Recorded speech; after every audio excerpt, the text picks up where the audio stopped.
Welcome back to my channel, Ramir Boulder. Before I proceed, don't forget to like and subscribe to my channel, Ramir Boulder. Ihatid ko po sa inyo ang resolution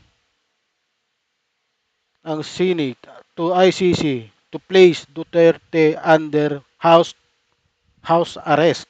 Ah, sabi po ng report ng 1PH. Ito po ang balita. The Senate has adopted a resolution urging the International Criminal Court to place former President Rodrigo Duterte under house arrest. More in this report. Former President Rodrigo Duterte has been detained for over 6 months at the International Criminal Court detention facility in The Hague, Netherlands. This is in connection with alleged crime against humanity linked to his controversial war on drugs. Yesterday, Duterte's allies in the Senate filed a resolution urging the ICC to grant him house arrest. The measure passed with 15 votes in favor, 3 against, and 2 abstentions. It was introduced by Minority Leader Alan Peter Cayetano and Majority Leader Mig Zubiri and sponsored by Senators Bato de la Rosa. 1, 2, 3, 4, 5, 6, 7, 8. Ito po yung bumoto ng yes. 1, 2, 3, 4, 5, 6, 7, 8. Wala po sila. House Senators voted on the resolution urging the ICC to place former President Rodrigo Duterte under house arrest. Yes, the Senate resolution seeking house arrest for former President Rodrigo Duterte is unlikely to be recognized by the International Criminal Court. The ICC has its own procedure and protocol for the handling detention and release of the suspect. According to Attorney Cristina Conte, lawyer for the victims of alleged extrajudicial killings during the Duterte administration, the ICC will not consider the Senate resolution as it interferes with their process. Okay? Robin Padilla, Amy Marcos Rodante Marcoleta, Bongo, Jinggoy Estrada, and Joel Villanueva. All of them voted yes, alongside Senators Sherwin Gatchalian, J. Along them voted yes. 1, 2, 3, 4, 5, 6, 7. Joel Villanueva, Sherwin Gatchalian, JB Ejercito, Loren Legarda, Ping Lacson, Erwin Tolfo, and Mark Villar. V. Ejercito, Loren Legarda, Ping Lacson, Erwin Tulfo, and Mark Villar. For us as a nation, I cannot imagine what the country will do if something, I don't want to say it, but if something Lack of medical evidence. The resolution filed by Senator Alan Cayetano lacks concrete medical evidence to support Duterte's alleged deteriorating health. Conti pointed out that Cayetano's claims are based on hearsay, having not visited Duterte's personally. Hindi naman pupunta ka kasi sa daig to hanggang dito ka na lang dito ka lang sa Pilipinas eh. Oh, 'di ba? Paano mo nasabi na si Duterte ay deteriorating ang kanyang kalusugan? Hindi mo naman napupuntahan doon sa dahig. Mabuti pa si Trillanes dahil nakapunta siya. Siya talaga ang magsasabi siguro. O kaya yung mga anak niya. Taliwas sa mga sinasabi ng anak niya. The ICC priori,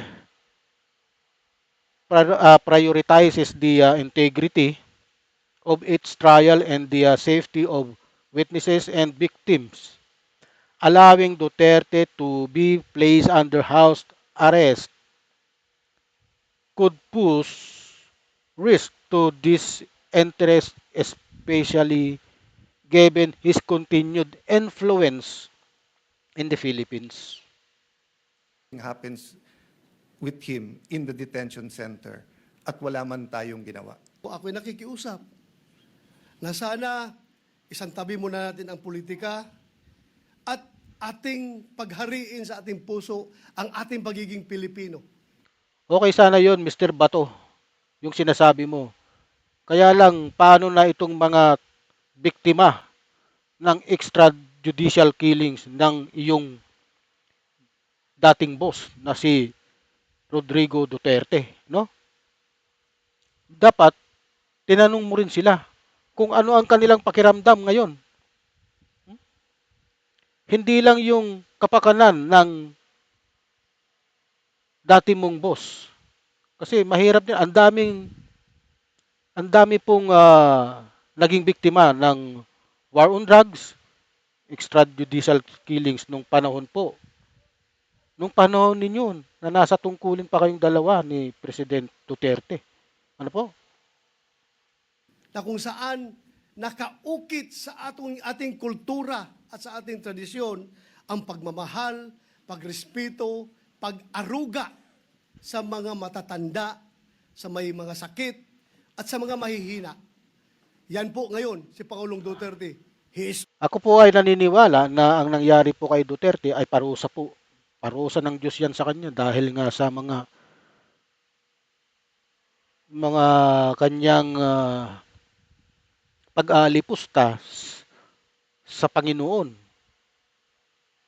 Mayroon pa nga siyang bidyong nagsasabi na, "Who is this stupid God?" Yung sinasabi niyang yun.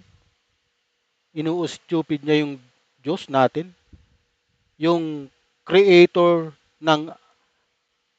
ni Adam and Eve. Binabanggit niya po yan sa kanyang video dati.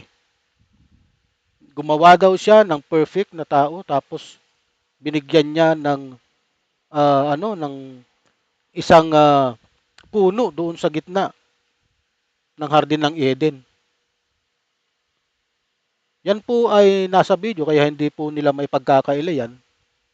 Kaya ako'y naniniwala na ang lahat ng nangyayari kay dating President Duterte ay parusa po ng Diyos yan sa kanya. Wala na po tayong magagawa ron.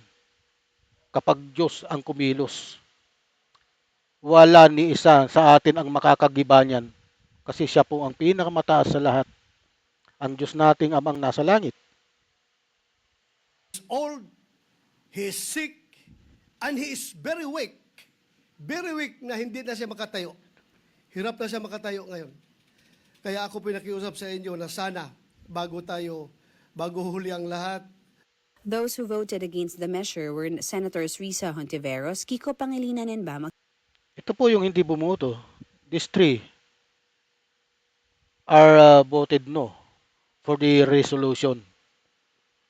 Although the Philippines withdrew from the Rome Statute in 2019, the ICC still has jurisdiction over crimes committed during Duterte's presidency.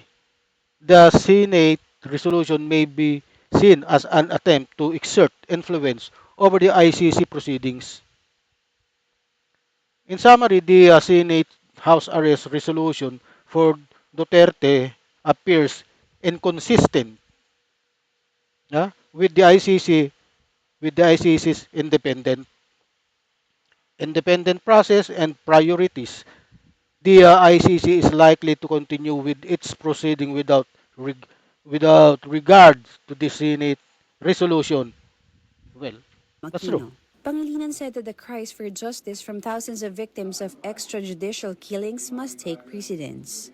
May basehan din yung daing at yung dalamhati at yung masasaktan na libo-libo nating mga kababayan na pinatay. Bilang chairman ng Committee on Justice and Human Rights,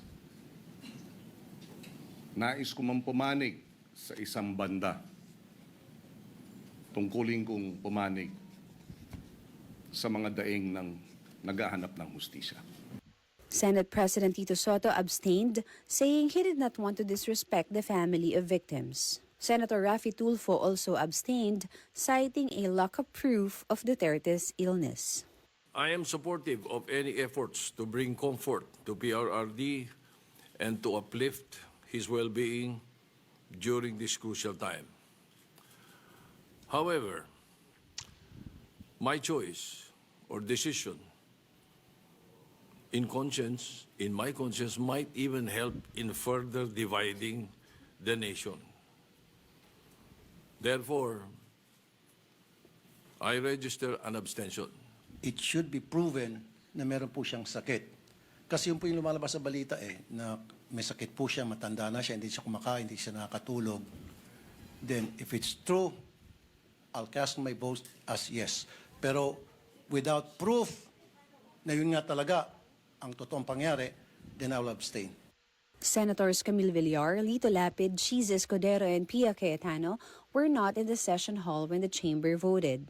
However, International Criminal Court Assistant to Counsel Attorney Cristina Conti said that the Senate resolution carries no weight in the Hague proceedings. Conti stressed that the CC will only weigh factual and legal arguments in deciding on Duterte's request for adjournment. She further warned that the move could even backfire as the ICC may interpret it as an attempt to undermine its independence. Well, in summary, the Senate House arrest resolution for the Dutertes appears inconsistent with the ICC's independent processes and priorities. The ICC is likely to continue with its proceedings without regard to the Senate's resolution. Okay? Hanggang dyan lamang po. Huwag niyo pong kalimutang mag-like and subscribe sa aking channel. Don't forget to like and subscribe to my channel, Ramir Boulder, for more updates and exciting content. Thank you, thank you, thank you.